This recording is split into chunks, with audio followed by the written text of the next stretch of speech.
Cuubeera Eessatti cuubamee waan haarawaa. danda'a. Akkasitti kun akkanatti nu harkaa wal nyaatee bira taa'u jijjiirra. Hayyamee yaa jamaa.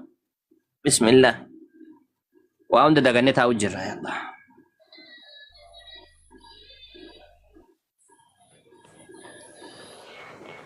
Akkas isaaraa teenya meedu dubbisiiti atilleen dhugaan innuma namaaf ifti sirriitti ilaali akka hundattuu ati. Jibban qabaatiin kamiifiyyuu kiristaanummaafillee jibban qabaatiin islaamummaafillee jibban qabaatiin waatu dubbisii waa barii sammuu kan keetinillee lallaali namni dhugaan namaaf galtee si galtee si galee dhugaan namaaf galtee sirriitti lallaali inshaallah rabbiin si alaafisu ayye. Yaa jamaa kan biraatti dabarame. Cuuphe. Inni maqaa sidda walantayna.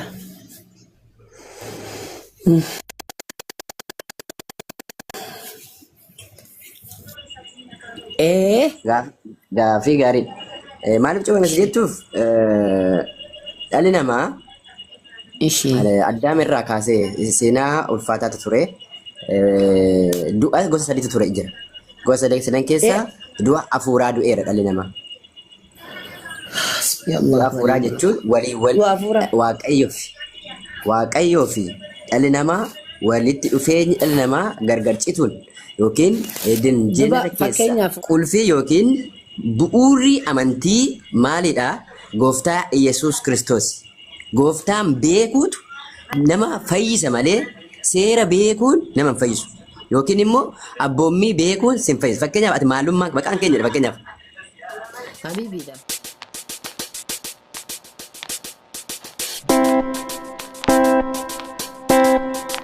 Hin cuuphne akkan beekutti yoo Yesuus barattoota isaarra cuuphee jiraate immoo naa kennita. Inni haa cuubuu dhabaatu kan cuubamee fi kan amane duwwaatu fayyaa jedha. Maarqos irra jira. Maarqos boqonnaa 16 irra jira.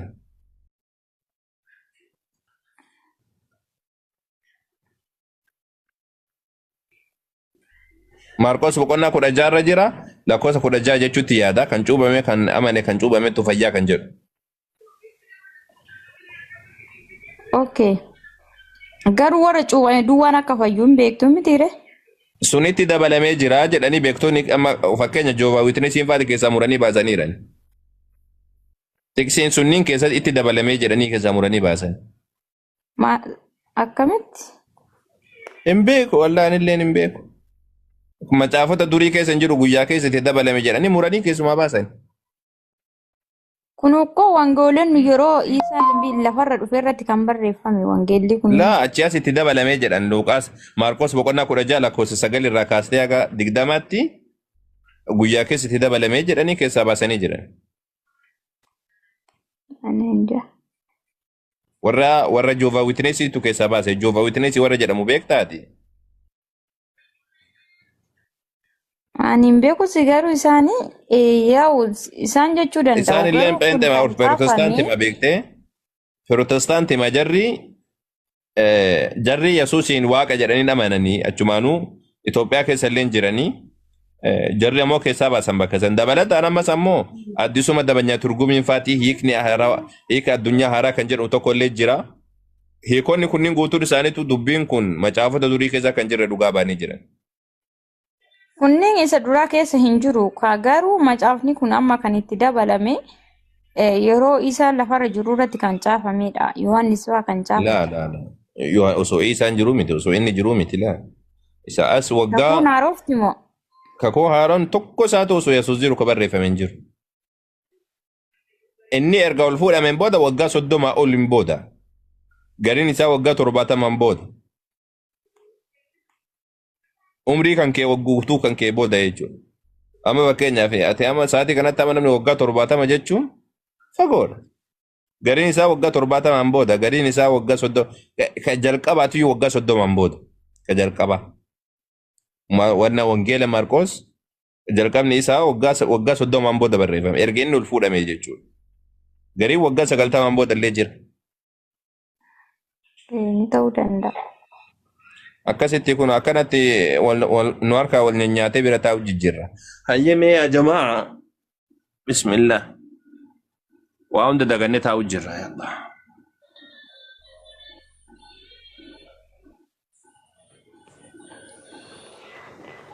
akkasi saaraa teenya meedu dubbisiiti atilleen dhugaan innuma nama 50 sirriitti ilaali akka hundattu ati jibban qabaatiin kamiifiyyuu kiristaanummaafillee jibban qabaatiin islaamummaafillee jibban qabaatiin waatu dubbisii waa barii sammuu kan keetinillee lallaali namni dhugaan namaaf galtee si galee dhugaan namaaf galtee sirriitti lallaali inshaallah rabbiin si alaafisu ayyi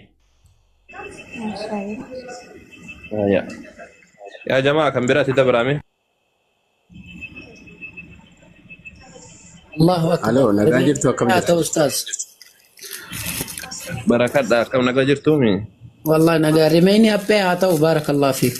حبي. آمين. بركات مان غافين كيسن مري كيسن كنت وركا جين في كم دي تبو فامي قال لي كان وجهي واد دي لكن تيسني أستاذ تكوانا غافتم فداي بندا ما لا غافت دور بعد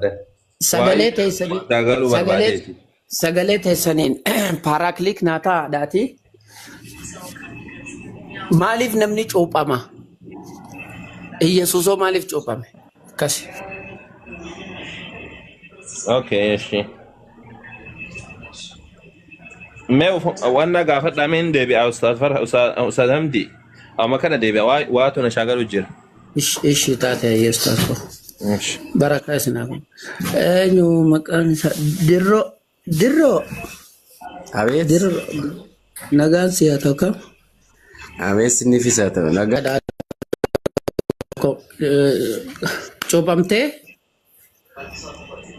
cuuphameera maali maqaa kan ilma kana fuudha qulqulluuti maaliif cuuphamtee maaliif cuuphamtee cuuphaan seera kakuu haarawaa gooftaan keenya Yesuus Kiristoos yeroo bartoota osoo inni biyya lafaarra jiru akka abboomitti yookiin akka seeraatti itti kennee deeme waan ta'eef namni amane tokko cuuphamuu waan protestaantitti namni amanee erga amanee baratee erga baratee maqaa abbaa kan ilmaa kana fuudha qulqulluu sadan waaqayyo tokkootiin kan cuuphamu waan cuuphamuu qabu kana waan kan eenyurraa bartan as deebi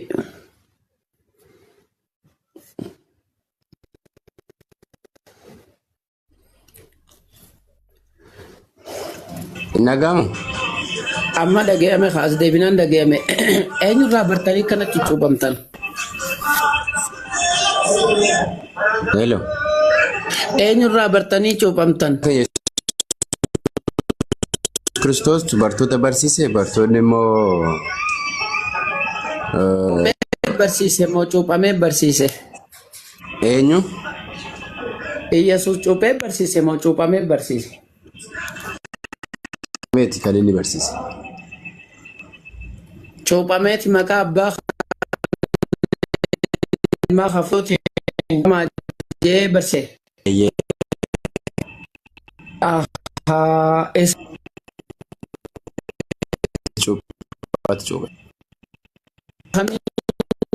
cuuphe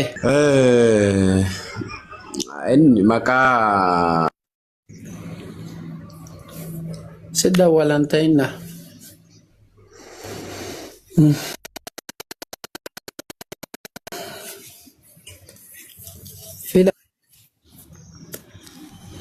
Eliye dirro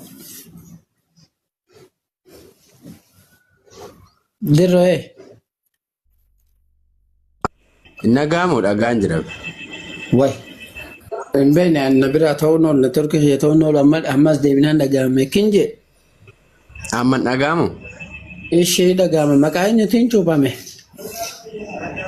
gooftaan maqaan isaa ofii isaa gooftaa waan ta'eef maqaan ittiin cuuphame akkas maqaa exactly akkasti akka nuyin Maqaa abbaatiin nama cuuphame jechuun moo hafuura abbaan cuuphame moo hafuura qulqulluun cuuphame moo sadan waaqa tokkoon cuuphame moo maqaa malee cuuphame moo maqaa kamiin cuuphame?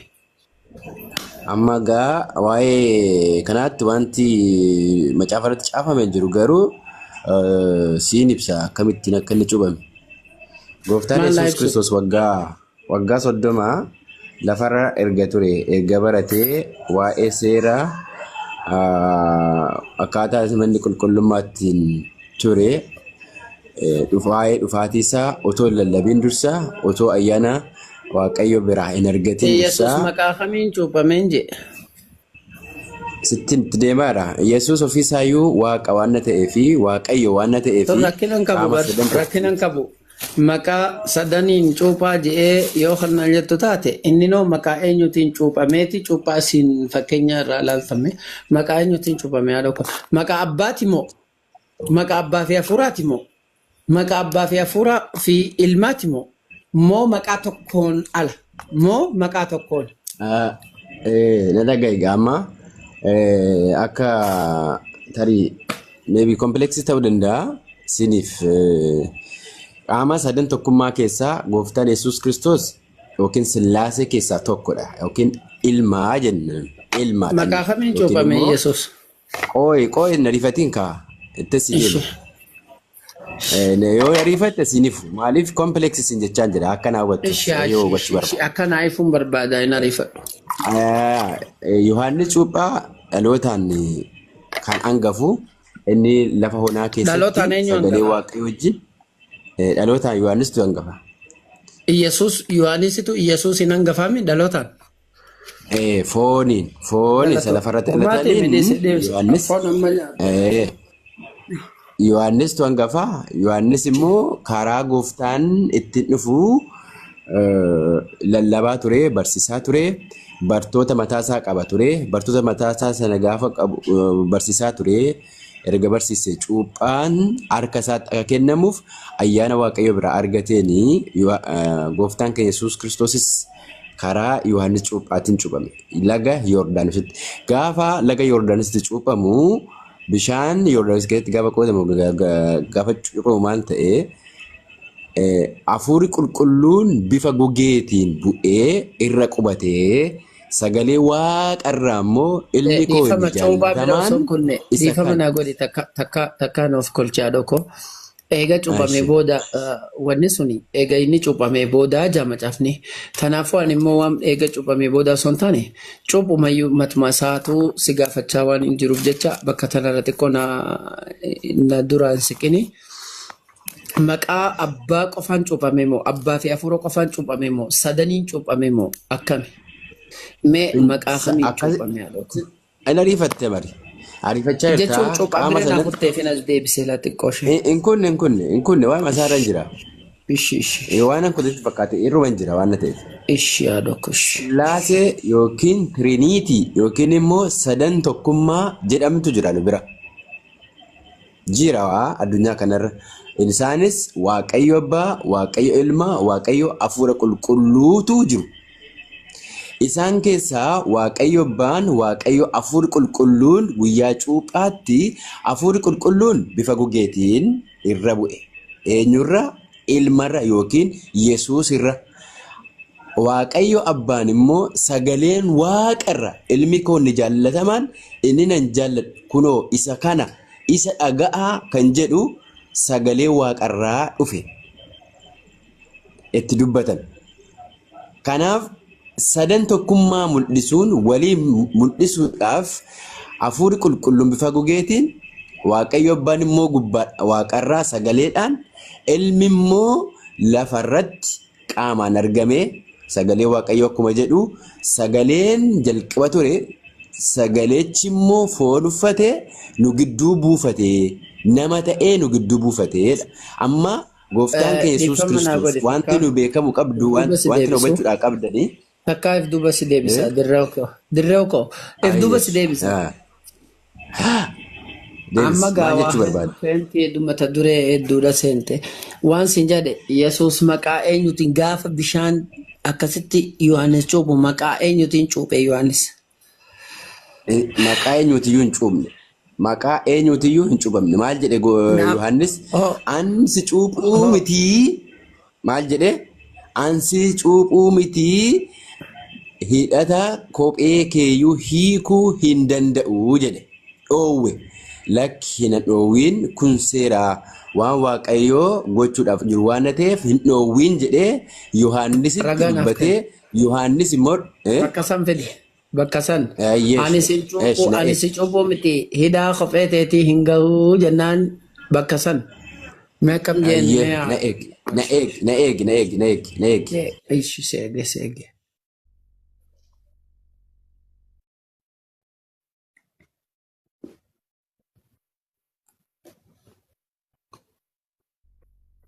Pastaansii fi mankoraansii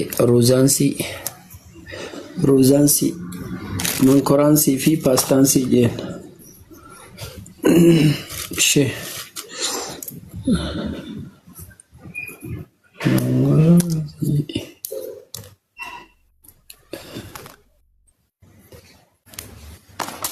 deebitee diroo. Pastaansii, mankoraansii, ruuzaansii. Hundi qonqorraa ka'ee jee gurbaan tokko.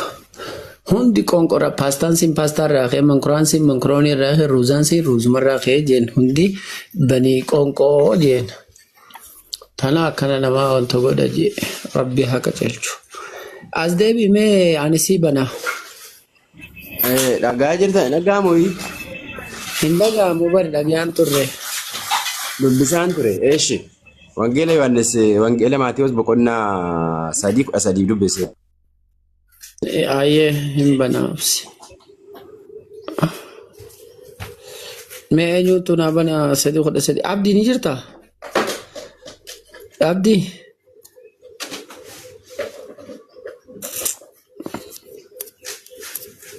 Yesus yommus Yohaannisiin cuuphaan akka isa cuuphuuf cuuphaa akkaan isa cuuphuus akka isa cuuphuuf Galiilaadha.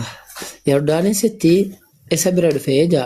Yohaannis garuu sin cuuphuun anaaf barbaachisaa ati immoo cuuphamuuf gara koo dhuftaa jedhee jabeessee isa ittisee jira. Yesus garuu deebisee Waaqayyo duratti waan qaceelaa ta'e hundumaa akkasitti raawwachuun waan nuuf ta'uuf amma ana ittisuu dhiisi jedheen. Kana irratti Yohaannis isa ittisuu dhiise. Ameen. Amma dhumaa xumuri. Ayaan xumura. Maaliif barbaachisa garuu bakka hidhaa kophee keetii ga'uu bakki jiru barri Yohaannis boqonnaa takka gadi irratti bar. Hidhaa kophee teetiin jiru ani hidhaa kophee isaa gartee kophee isaa hidhuudhaaf nama ta'uu miti inni ana boodee dhufu. Ani bishaaniin sin cuupha inni na boodee dhufu ibiddaa fi hafuura qulqulluun sin cuupha kan jiru irratti ani hidhaa kophee isaatu hin ga'u kan jee dabar. Waa'ee kophee achitti dubbate hidhaa isaatii waliin dubbate. Saa'u garuu asirratti waan bira dubbata. Awwaan sin jedhe maqaa eenyuutiin cuuphamee qofaadha. Tanuma barbaadaa dhoko. Shukriya. Amma wanta ati hubachuudhaa qabdu wanti hubatamuu qabu. Amma seera cuuphaa kan fide eessa gooftaa keenya Yesuus Kiristoos. Maqaa eenyuutiin cuuphamee? Gooftaan kan hin dhufeef dhala namaa yookiin dhala Addaam fayyisuuf waan dhufeefi maqaa eenyuuti kan jedhu hin jiru. Kana booda maqaa eenyu kan jedhu jiru. Okay, ishi maqaa eenyuutii sirraa dhiise. Maali? Amma waa'ee cuuphaatiif. Maaliif cuuphamee? Gaaffii gaariidha. Maaliif cuuphame jettuuf dhalli namaa Addaam irraa kaasee seenaa ulfaataatu ture. Du'a gosa sadiitu ture jira. Gosa sadii sadan keessaa du'a hafuuraa du'eera dhalli namaa. Ya Du'a Allah hafuuraa jechuun walii wal du'a hafuuraa. waaqayyoo fi dhalli namaa walitti dhufeenyi dhalli namaa gargar cituun yookiin Duba jeenara keessa fakkeenyaaf waaqayyoo fi baafamu. dhalli namaa yoo walitti dhufeenyi waaqaaf namaa yoo gargar cite namni edaan waaqaan ala akkamitti jiraachuu danda'asa? Akkamitti jiraatte? Eenyutu jiraachise? Eenyu wajji wal quba qabansa? Ka jiraachisu ka bira jira waaqayyoo tokkicha isaan uumeen ala. Hin jiru waan ta'eef tananarraa dhiisiiti. Maaliif cuuphame Yesuus? Maaliif cuuphame jettuuf dhala namaa fayyisuuf amma dhalli namaa Obboleessa kiyya maaliif cuuphame waaqayyoo malee Yesuus? jiraachaa ture osoo hin taane waaqayyoon Yesuus akka maaliif cuuphame? barbaadutti waaqayyo wajjin wal argaa jirtu. Yesuus Kanaaf maaliif gooftaan kan Yesuus Kiristoos wangeela Yohaannis boqonnaa 3:16 obboleessa kiyya Yesuus maaliif ilma isaa cuuphame? Yesuus Kiristoos maaliif cuuphame? dhala namaa qulqulleessuuf yookiin immoo Ahaa, dhala namaa dhala qulqulleessuuf namaa cuuphame? fayyisuudhaaf dhala namaa fayyisuudhaaf seerri kaa'eera. Dhiifama Dhalli naa namaa godhe takkaa naa obsi. eh, Yesuus dhala namaa qulqulleessuuf cuuphameemi? qulqulleessa gafas hin jedhu xurii irraa osoo hin taane xurii isaa dhala namaa irraa osoo hin taane Cubbutti qulleessuudhaaf dhalateemi? xurii cubbuurraa Xurii fayyisuun cubbutti. Okay, bareedaadha. Ati yoo cuuphamuu baatte fayyuu ni dandeessaa? fayyuu ni danda'a. Osoo hin cuuphamne ni fayyitaa? Eeyyee nan fayyu. Namni namanne namni hin cuuphamne mootummaa waaqayyootti hin galu kan jedhu soba jechuudha. Lakki soba jechuun osoo hin taane Duba erga taate eega akkas taate yoo cuuphamuu baatte akkamiin fayyuu dandeessa? Ka fayyetu mootummaa waaqayyoo dhaalan jenne? sirri akkas jedhe erga akkas dhuftee baay'ee gaariidha. Iddoo meeniitti Kanaafuu namni yoo cuuphamuu baate hin fayyu. Yoo fayyuu baate mootummaa waaqayyoo hin seenu. Tanaaf dirqama fayyuuf cuuphamu mootummaa waaqayyoo seenuudhaaf fayyuu qabda. Fayyuuf cuuphamuu qabda. Cuuphamtee fayyitee mootummaa waaqayyoo seenta miti. no akkasiti. The pillar yookiin the pillars yookiin immoo Mosesso yookiin utubaan amantii inni jalqabaa inni fayyina karaan fayyinaa cuuphaa irra osoo hin taane amantii irra jira. Namni otoo hin amaniin seera biraa gochuudhaan fayyuu hin danda'u. Kun kakuu haaraa kaa'ame keessaa tokko. Dhaggeeffadhu macaafa keessatti cuuphaan tokko waaqayyoon tokko amantiin tokko waaqayyoon tokko cuuphaan tokko jaa dabalatan kan amanne kan cuuphamne hin fayyuu jaa miti. No akkas miti. Kan hin amanne akkas sirriidha yaadni kee garuu qulfi isaatti si dhufa. Maal jedhaa kan amanne kan hin amanne itti faradama. Ka amanee yoo amantee hin amanee cuuphamin fayyi. yoo amantee hin cuuphamin hoo? Hin fayyuu hin dandeessa. Cuuphaan seeraa lafa kaa'e malee dirqama. Cuuphaan malee ni fayyitaa? Baraka koo ariyaa cuuphaan malee fayyuu ni ta'a? Amantii qofaan fayyuu hin danda'amu. San hin baanu sun baraka kuma ofaa yoo ta'e baraka koo haaraa osoo hin cuuphamne namni ni fayya? Inni fayyi. Akkamitti jedhu? Osoo hin cuuphamne fayyita kaja'u ragaa naaf fidi baraka koo haaraa. Abrahaamiin maarree ta'e amantiin fayyee kana naan fidin garuu. Rakkoo isa siif fidu. Amma iddoo poointitti si dhufuun dursa maaltu ture? Jalqaba qulfii yookiin bu'uurri amantii maalidha? Gooftaa Yesuus Kiristoos. Gooftaan beekuutu nama fayyisa malee seera beekuun nama hin fayyisu. Yookiin immoo abboommii beekuun sin fayyisu. Fakkeenyaaf ati maalummaa maqaan keenyadha fakkeenyaaf. Habiibidha. Habiib. Ani